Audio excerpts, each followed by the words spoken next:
ProRevenge stories. Evil cheerleader gets shown what evil truly is. So I was reminded of this when an old school buddy found me on Facebook the other day.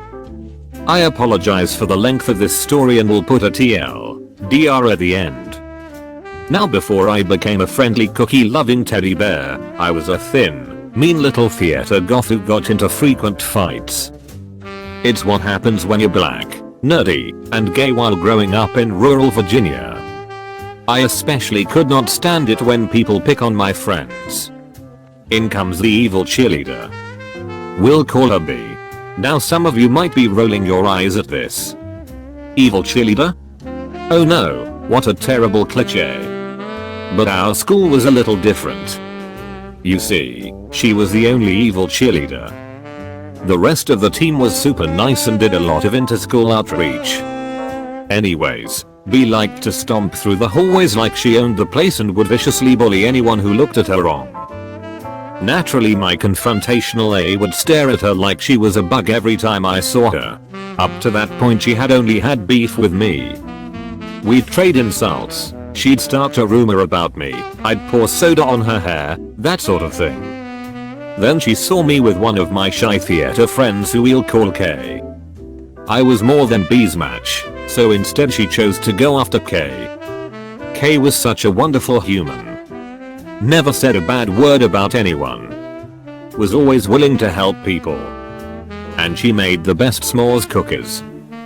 K also had the unfortunate habit of just letting people treat her however they wanted and not saying anything about it. So imagine my sheer fury when I see B slamming K against the locker by her hair, calling her the N-word. You wanna try to bully me? Fine. You wanna call me outside my name? Fine. What you will not do is come after my friends with racism and violence. Not today, baby girl. I immediately ran over and slapped B as hard as I could.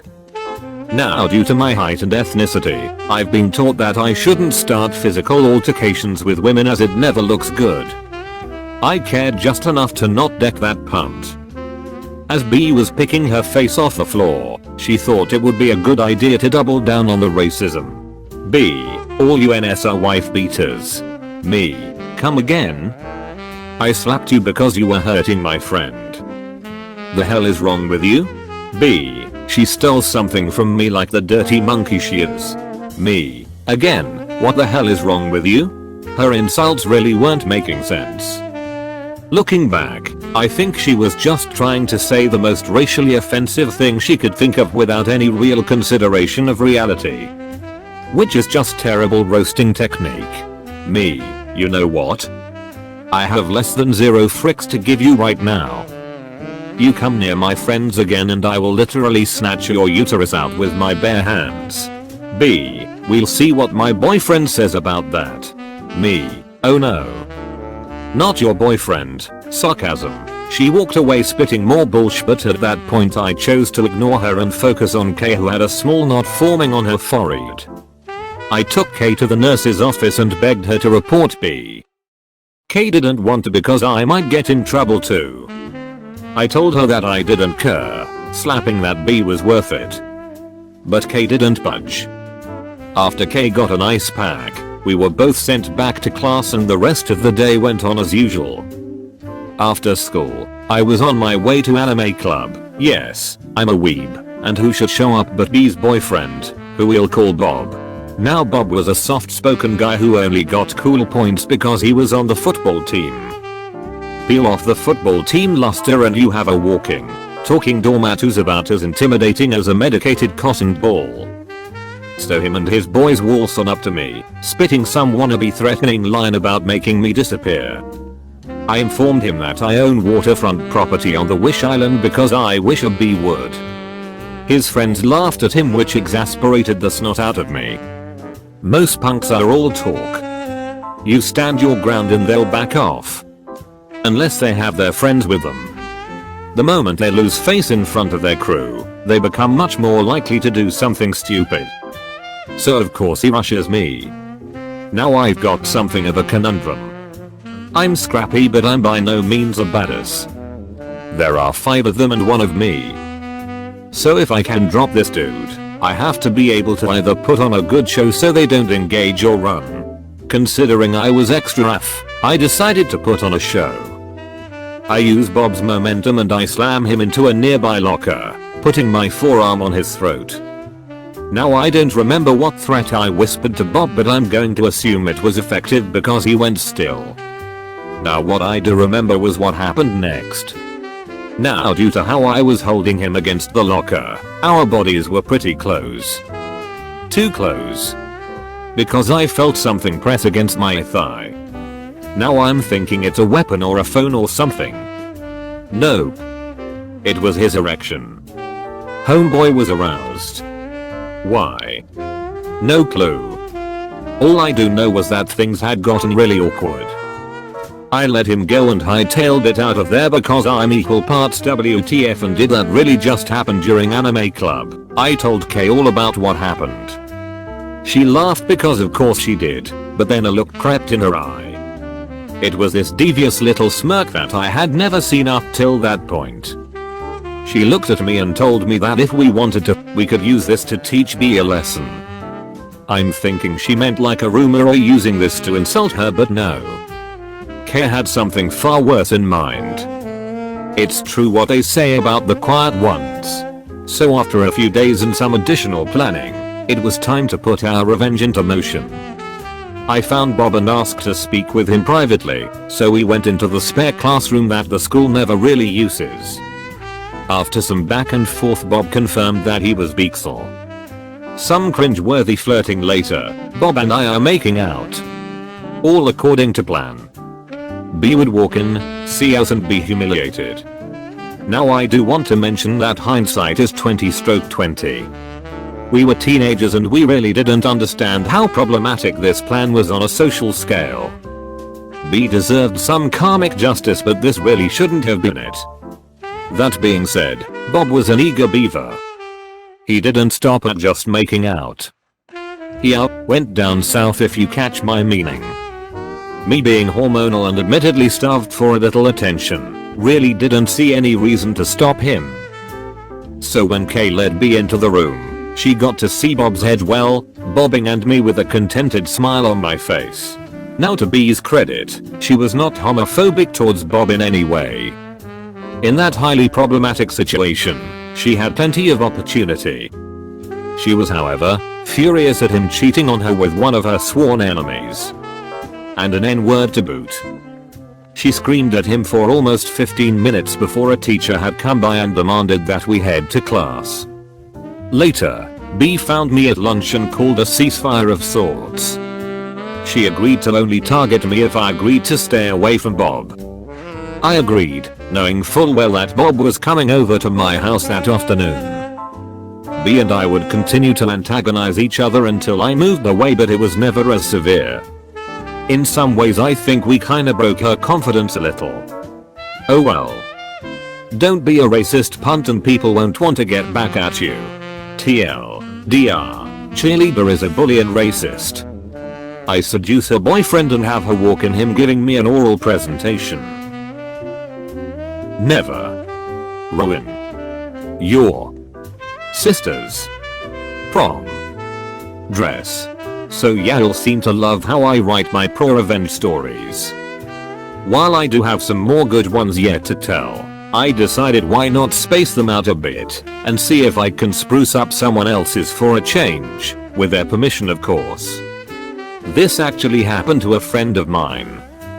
Someone once referred to it as a modern Edgar Allan Poe story of revenge, and nobody who's heard it walks away the same person because of how twisted and diabolical it is. So I asked for her permission to try and sell it in my own narrative style, and it's with her blessing that I tell you all the story of the gay brother and the prom dress. I warn you guys though. If you came here for a story about a kind-hearted, innocent ideal victim who is typically an absolute sweetheart and would normally never possibly pull something this vindictive and deranged unless in response to being pushed to the absolute breaking point, I suggest you go read some former Girl Scout's anecdote about getting even the mean boy on the block who stole her cookies.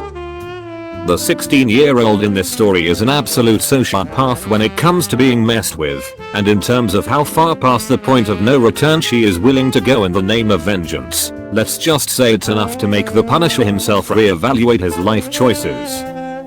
Here we go.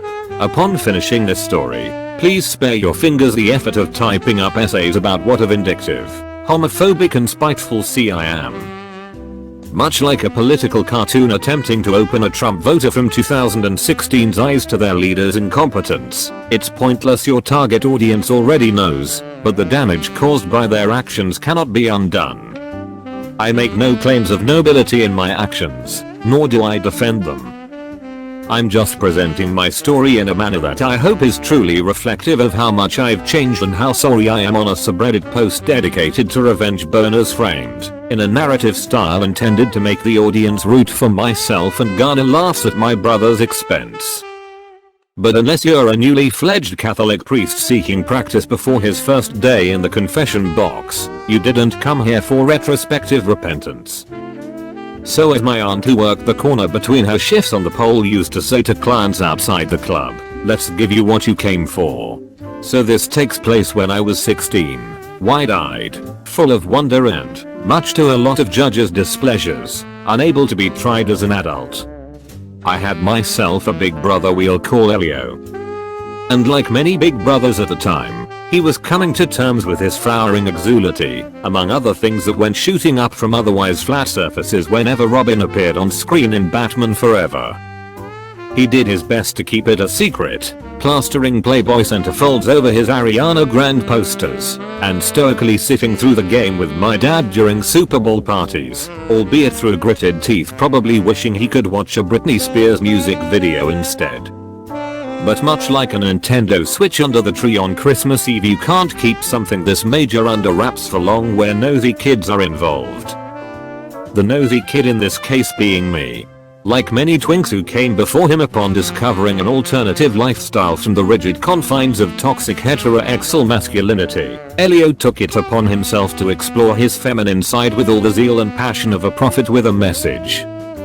Mount Hera in this scenario being a nightclub bathroom, while the angel Jabril was a 6'6" Imca trainer who spelled his name Johnny with an I. Ironically, this eagerness to play up the girly shtick was how he came to succumb to the worst sin you can commit as a brother: stealing your sister's clothes. A message to all the gay men reading this. Her wardrobe is not your experimental laboratory, and you ain't Dr. Frankenstein. Now in my defense, if Elio had the decency to just ask me to borrow my stuff, under the guise of shopping for some made up girlfriend with the same shoe size, colors, height as myself, I'd have happily obliged. Heck, if he had just offered himself up as a sacrificial lamb modeling for my startup clothing line, 16-year-old me considered herself a fashionista with a penchant for designing outfits and recycling her wardrobe to bring them to life, I'd have been all too eager to be his guide into the world of women's fashion. But the two-faced bastard opted to sneak into my closet and try on my stuff without permission. He thought he was being slick putting them back when he was done, but I was a petite women's zero and he was a men's medium.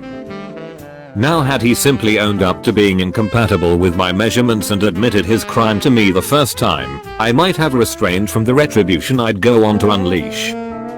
But instead he continued to indulge in his deluded fantasy that we were the same size, and for weeks, I'd try on my clothes only to find them grotesquely stretched out of shape, with no explanation.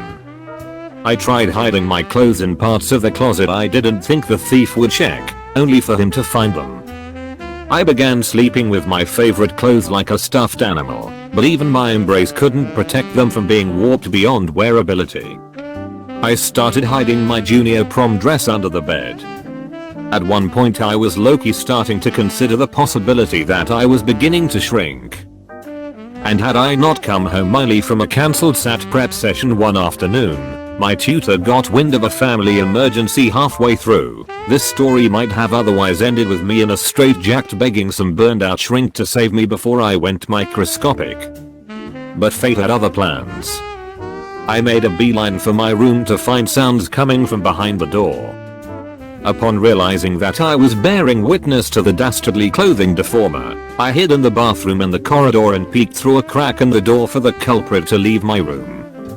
Imagine my shock when I discovered it was Elio. To my horror, I watched him go under my bed to place something there, and upon his departure my worst fears were confirmed. He had tried on my beloved prom dress.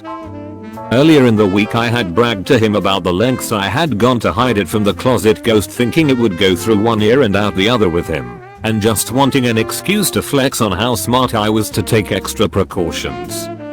I storm in, demanding to know why he was wearing my clothes. He condescendingly tells me that he looks better in them than I do. I was heartbroken to find that the zipper had broken and the fit was horribly mangled. I went down in tears begging for my mom to tell me it could be salvaged, only for her to tell me what I prayed she wouldn't. She wasn't particularly sympathetic, thinking I had done the damage myself, and refused to buy me another one. I demanded that Elio pay me back for the dress so I could buy another, but he gave me less than half of what it cost. He refused to believe that it cost more than what I said it did, and unfortunately, my mom didn't have the receipts to prove it on account of being a bit scatterbrained when it comes to keeping track of payments. When I threatened to tell her that he was the one who ruined the dress, he laughed and said they'd never believe me. In spite of my rage and fury sending me into a frenzy of hysterics, I still knew he was right. The two-faced bastard deserved an Oscar for his straight facade, and even if he was prancing around in a rainbow united singing Born This Way by Lady Gaga, my folks were the type who would deny his gayness right up until the moment they came home to find him getting jackhammered on the kitchen table by a Puerto Rican bodybuilder. I realized that if I wanted to get even, I needed my own plan or action. And that was to hit him where it hurt. But where exactly is the weak spot on your brother when his standard boy ones have long since gone numb from an overuse of fleshlights, and his rectal cavity as a storage unit? The answers lay in his phone. After several weeks of casually walking behind the couch every time Elio whipped out his phone on it, I finally figured out his phone pin. He always locked his room, but thanks to some YouTube tutorials on how to pick a basic door lock with a bobby pin, that problem quickly resolved itself. Every time Elio went to shower, I'd sneak in and hack his phone, giving myself a 15-minute crash course on all things valued by a typical bottom. It turns out he fancied himself the next biggest thing in the drag scene. He was using my outfits to cement his status as the rising star of the social media drag scene. I thought about deleting his account, but I didn't want him suspecting me of it and tattling to my folks. Besides, he could always just create a new one and start over again. He liked Drag Race, pop and iced coffee, but I couldn't exactly ruin his chances of getting on the show, and in the digital age, he had no CDs to smash or switch out. Of course, there was always the option of spiking his coffee with something nasty, but I wanted him to feel the pain I did. And that pain simply wasn't comparable to a wasted $5.99 plus tax. I was about to concede defeat after about 2 weeks of trying to find something, when I discovered he downloaded Grindr. After my initial revulsion to the app, no, not because of I was a homophobe, but because his profile and was full of his nudes, regardless of what he was into, I didn't find my brother's ding dong appealing. I doubt any sister does. Elio wasn't really into hookups, but apparently he did like sending nudes to whoever asked for them. It's important to note that he always blurred or blacked out his face for privacy, and he appeared to color in the background of all his pictures with the image editing on his phone post-production, and he always kept his location on never. I suddenly understood why he had taken to hogging the bathroom for up to 20 minutes over the weekend. I just assumed that he was just paying the price for going to Chipotle every Friday with friends, but now I knew. He was basically trying to find the best angles for his customers. And just like that, I finally had a plan. What I did next was not something I'm proud of, but I was bitter, hurting, and desperate for payback. Not making excuses, just telling it like it is. I downloaded Grindr onto my own phone and created a fake account.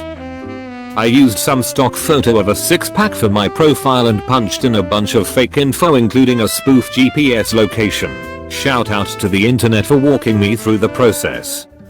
I knew it would really make a difference to my brother. He didn't really seem to care who was getting his naughty pics so much as how cute he looked in them. The boy fancied himself a bit of a male model, and I guess he decided Grindr was the best place to get a feel for the industry.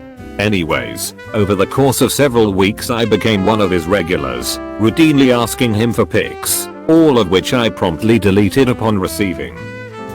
I messaged him so frequently and stroked his ego the way I knew he liked it to be stroked. I had gone through enough of the chats backed up on his phone to know what kind of compliments made him more likely to keep sending stuff instead of just getting bored and blocking someone after the second or third time he sent them pics, before moving on to someone else.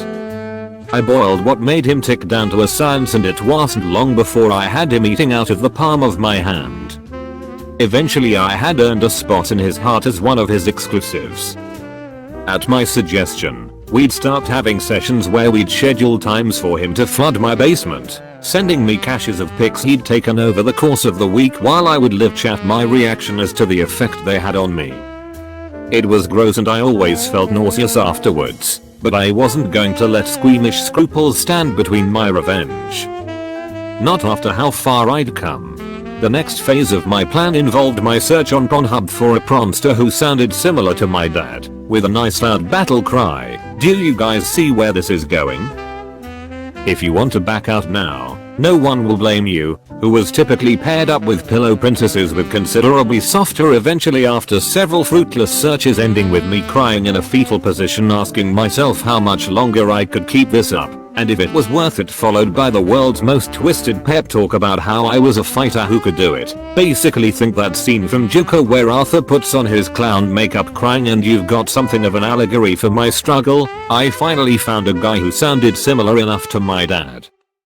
I downloaded several videos featuring him roughhousing with some anorexic 20-somethings onto my laptop, strung them together with some crude online video editing app, converted it to audio, and separated my leading man's climactic hollers from the soft whimpers. I saved the file on my computer under the codename Brand's new take on Oedipus. Last but not least, I approach my dad under the guise of needing his help for a school project, while my brother is off with his friends. I tell him I'm acting out a one-woman play for my drama midterm and I need him to be the voice of my protagonist's off-screen father. I ask him to recite a series of lines for me to record on my phone, all the while encouraging him to say them naturally. These lines include but aren't limited to "I told you not to disturb me." "What is it? Is everything alright? Now isn't a good time to talk," and most importantly, "I finished my work so I think I'll head out to join the rest of the family at the movie theater. See you later." I move the audio files onto my laptop and eagerly anticipate approaching the turning point of my master plan. One Saturday morning, I had arranged for a session in which my folks would be out of the house and I'd be with them. Or so Elio thought. You see, my mom, dad, and younger brother were all going to the park near my house on a typical family outing. We'd go to the park, then take a walk around the local lake, and maybe catch a movie if we felt like it. We usually go around 4-5ish and come back at night. I know that today will be a movie day because my baby brother has been nagging my folks to go see some kids movie for a while, which he learned was out this weekend courtesy of yours truly. Before I left the house, I made sure my bedroom door was wide open, important for later. While at the park, I asked to play on my dad's phone, citing a low battery on mine to explain why I couldn't use it. Then I sent Elio a text telling him that dad had just received a call from his boss telling him he had some extra work he needed to finish. I was going to be in my office across the hall from his room, and could not under any circumstance be disturbed as I had a lot of stuff to do and very little time to finish it before the deadline. I waited to make sure he had read the text and sent me a thumbs up emoji in response before I told my folks that I wanted to head back home on account of me getting an early visit from the lady in red. Not one to stand between a lass and her time of the month, my dad let me go home. Feeling like a ninja, I returned to the house, all the while sending Elio my reactions to what we'll call his cute little peach. We had technically already started the session 15 minutes ago. I crept into the house, snuck into my room on tiptoes. Thanks to my open door, I didn't have to worry about Elio hearing the creak of it from inside his room. They were next to each other, praying he didn't come out for any reason in time to find me. I retrieved my laptop and the Bluetooth speaker I used to listen to music in the shower, and tiptoed into my dad's office, now making sure to close the door and lock it with enough force for him to hear from inside his room where I knew he was sending me the pics. I then send Elio a text apologizing for being stuck doing something stupid. But now you've got my undivided attention, baby. Now it's time for the grand finale, in more ways than one. First, I connect my currently muted laptop to my Bluetooth speaker, which I've put at maximum volume in advance. Then, I open the Oedipus file and start to run it, while I text more and more raunchy and unhinged reactions to the incoming pictures. Just as we're approaching the end of the video containing the loudest yell, I saved the best for last. I text Elio that he's making me come so hard like the little S. He is just in time to turn up the volume to the loudest setting on my laptop. We are before the Tarzan-like whoop of passion I know is around the corner. The scream played loudly enough to break the sound barrier. Calling it merely loud was the understatement of the century. It was enough so for me to have to cover my own ears despite putting on earplugs in advance. I wouldn't have been surprised if the neighbors heard. I wouldn't be surprised if people in Siberia heard. But one thing was certain. There was no way my brother didn't.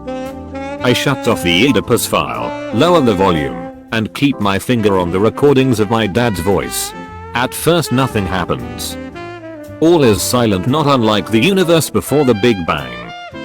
The mounting tension would have been enough to send me into a heart attack had I implemented this scheme in my 50s.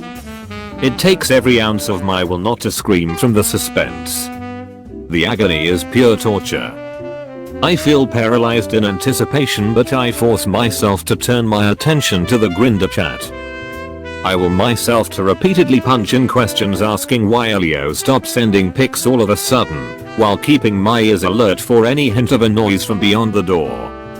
Time crawls to a standstill. Then, just when I begin to wonder if the lack of result stems from me losing my grip on reality from the stress of waiting, I hear the creak of a door turning on its hinges. The sound is faint enough to make me question its existence. By now I'm almost painfully adjusted to the waiting period. Enough to the point where part of me almost wants to deny hearing it out of fear of whether or not I'll react simply enough not to blow my cover if it's real. But it can't possibly have been real. And then I hear something else. Footsteps across the room. It's soft, timid and hesitant, but very much present. Knock knock knock. I take a deep breath and prepare to play one of the tapes. The following conversation ensues. Elio on the other side of the door. Dad's pre-recorded voice. Elio, Dad. Are you in there? Dad, I told you not to disturb me. What is it? Elio. How long have you been in there? Dad, I've been in here for a while. Elio, I heard a scream. Is everything okay?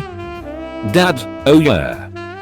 I screamed because I dropped something on my foot. I specifically encouraged my dad to say this line like he was hiding something. I'm okay now though. Don't worry about me. Elio. Okay. If you say so. Dad, I love you, Elio. Yeah, me too, I guess.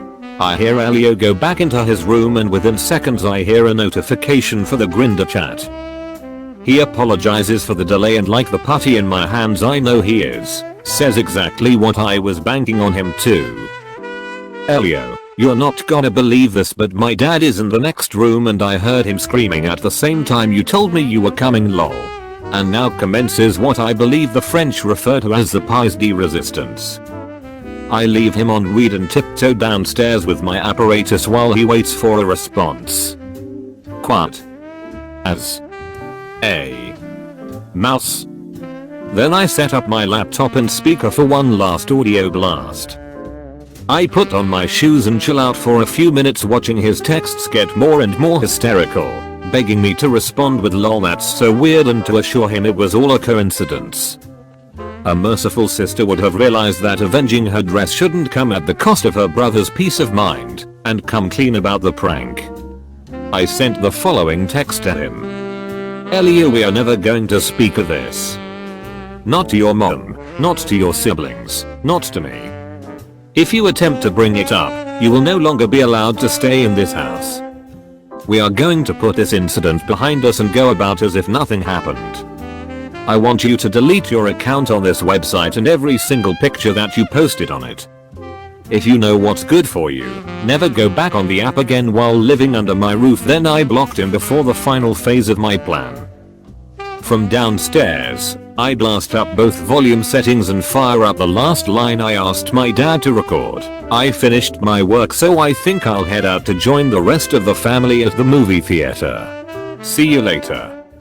This time I hear Elio respond, "Wait, what?" from upstairs. I can hear him coming down. Now it's time to kick it into high gear.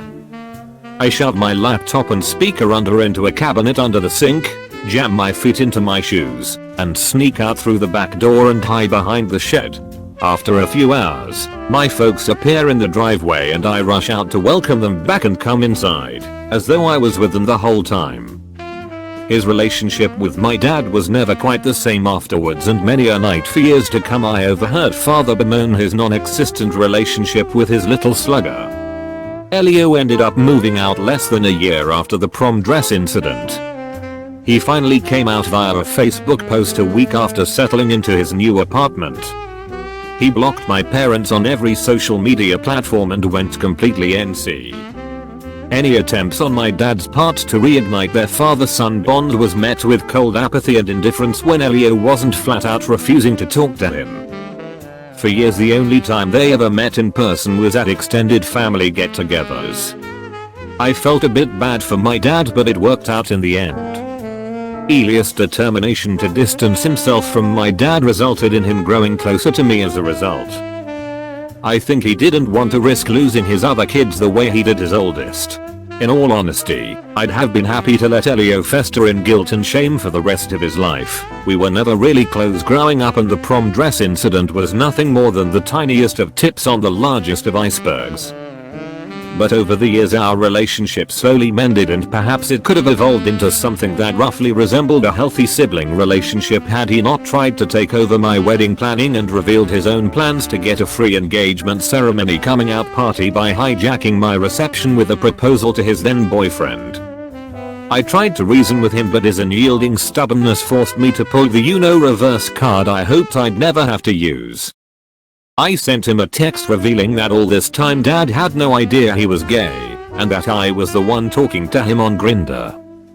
I concluded my message with a warning: if he showed up, I'd have security escort him out, and afterwards I'd tell the whole family that he's Ted, his sister in high school, and I had the nudes to prove it. I never kept any, but he didn't know that. He might have been able to reveal I was a liar had he not deleted his old Grindr from back then. I then blocked him on all platforms before he had a chance to reply. He didn't come to the wedding. I never saw him again, and my quality of life greatly improved as a result of his absence in it. TLDR, my closeted brother secretly starts wearing my clothes in order to boost his presence as a social media drag personality. He ruins my prom dress as a result and refuses to pay me back for it when confronted. I catfish him on Grindr and trick him into believing he was sending nudes to my dad. His relationship with my family falls apart after I threaten him to never speak of what happened. I let him boil alive for years with what he thinks is his scandalous little secret, until I get engaged, and he tries to take over my wedding and use it to propose to his boyfriend. I revealed to him that I was the one pretending to be our dad all those years ago, then threatened to show his boyfriend and the rest of my family all the nudes he sent me and accuse him of being an incestuous perv if he comes to the ceremony, before I block him.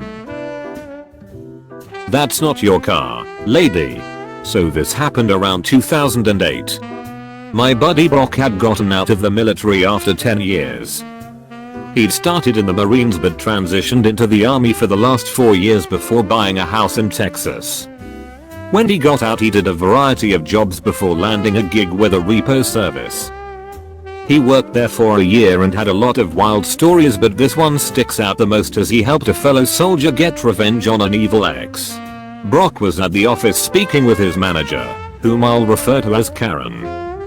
Now this particular Karen had a lot of Karen-like qualities but was a force for good, if you can believe that.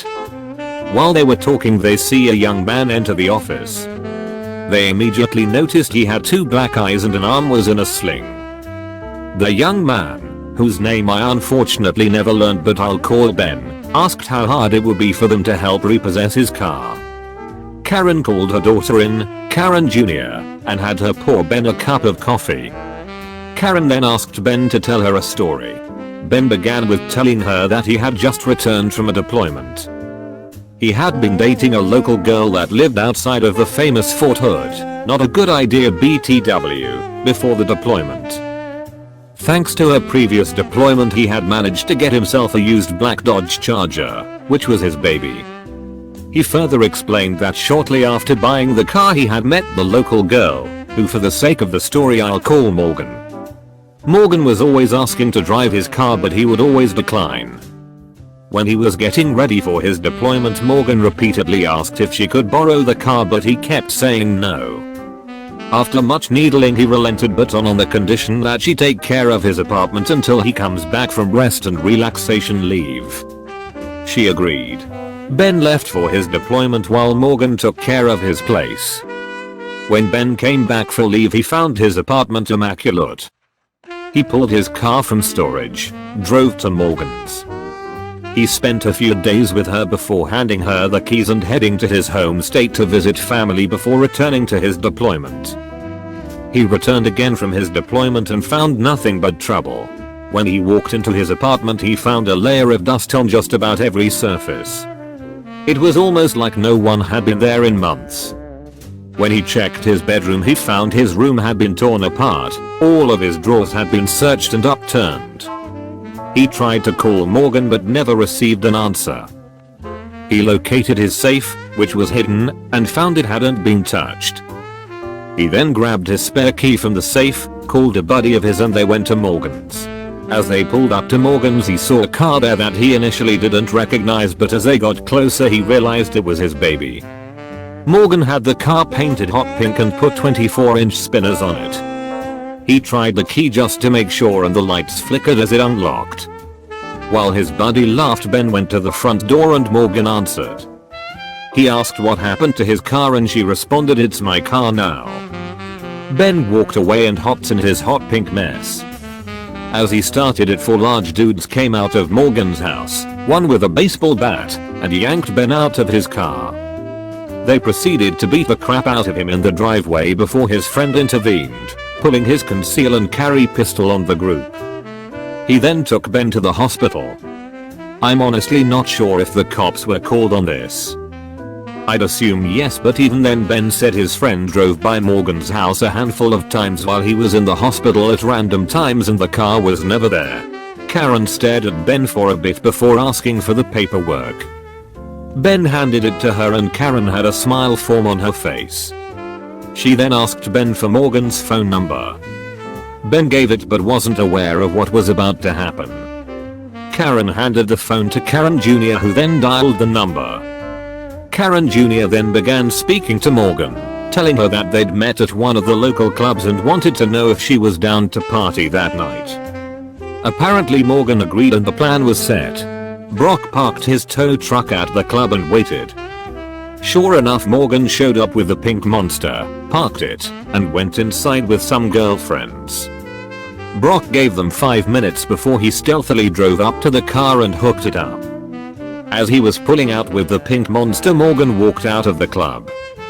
She saw her car in the tow truck and began trying to flag Brock down, but he was already out of there. The next day it was business as usual at the office when Morgan called. She was furious that her car was stolen by them and wanted it back. Karen, using her best customer service voice, told her if she had the registration she could come pick it up. Morgan began screaming louder that she was gonna call the cops, at which point Karen sarcastically told her please do, then hung up on her. As this phone call was going on, Brock happened to look out the window and saw Morgan standing next to a car in a vacant lot, throwing what appeared to be a temper tantrum. After Karen hung up, Brock watched her get in the car on the passenger side. Karen then looked out the window and had Brock verify it was her. She then began to smirk. Karen then proceeded to call the owner of the property Morgan and her friend were occupying. She told the owner about the car and asked if he wanted it towed. The owner okayed it. Brock then drove his truck over to the ladies in the car and introduced himself. They tried to explain that they were waiting for Morgan's boyfriend, but Brock insisted they weren't allowed to park there. They argued and called him every name in the book. Brock then hooked up their car and lifted it partially off the ground, forcing the two to exit the vehicle. They tore into him until he showed them the tow order. While this back and forth was going on, Ben arrived at the office and Morgan saw him walk in. She ran to the office door and Brock proceeded to lower the car. When Brock went back to the office, all hell had broken loose. Morgan apparently tried to snag the keys back from Ben, but he pocketed them. She began to hit him in his hurt arm and warned Ben that she'd call her friends to finish the job if she didn't get her keys back. Karen Jr. had already called the cops at this point and Brock got in between Ben and Morgan, even telling Morgan to try hitting him to find out what would happen. Morgan then tried to play the pity card and said she only wanted the keys to get her laptop out for school. Karen asked Ben to hand the keys over to Brock so he could grab the laptop. Brock retrieved the laptop from the car and as he was handing it over, she rushed to aggressively grab it but knocked it from Brock's hands. Completely furious at this point, Morgan accused Brock of dropping the computer on purpose and threatened to sue. The cops then arrived and Morgan began her sob story again, telling the police that they stole her car. The police questioned Karen and Karen gave her casual smirk while asking if they wanted to see the security videos. The police watched and listened as Morgan punched Ben several times and heard the threats she made about sending her friends after him.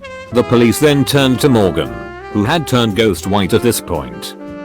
She tried to back her way to the door, but the police stopped her. They proceeded to ask about the car, Ben's injuries, and who she planned on sending after him. She initially denied everything, but they already had evidence on her beating him up. She was arrested and Ben got his car back. After the cops left, Ben admitted he didn't want to be seen in a car that looked like it was advertising Pepto-Bismol and planned on trading it in for a GTO. We later heard through the grapevine that the 4 guys who beat up Ben were arrested. Morgan had ratted them out. Brock had a few more stories, but none of them were nearly as good as this one. Edit. Damn, barely an hour and it's blown up a bit. Thanks guys. Also TL. Dr. Evil girlfriend tried to steal a car from her boyfriend, had him beat up, but a friendly Karen helps get it back. Edit 2. Wow. Thanks for all the support guys. I love that so many have enjoyed this story. So I've had a few people try to refute this story and I assure you this story is true. I have no reason to lie to anyone about this. Also, some people are asking how this is considered pro-revenge. While Ben didn't personally get the revenge, Karen was the instrument of Morgan's destruction. She set Morgan up to lose the car after Ben and his friend couldn't locate it on their own. Morgan's fate was more or less her own doing. She believed that she could strong-arm an injured man with multiple witnesses while making threats. Also, while gang activity was fairly high in the killing TX area, I'm not 100% on if they were connected to any gangs. I just want to throw that last part out there. Thank you for watching. Don't forget to like, subscribe and leave a comment.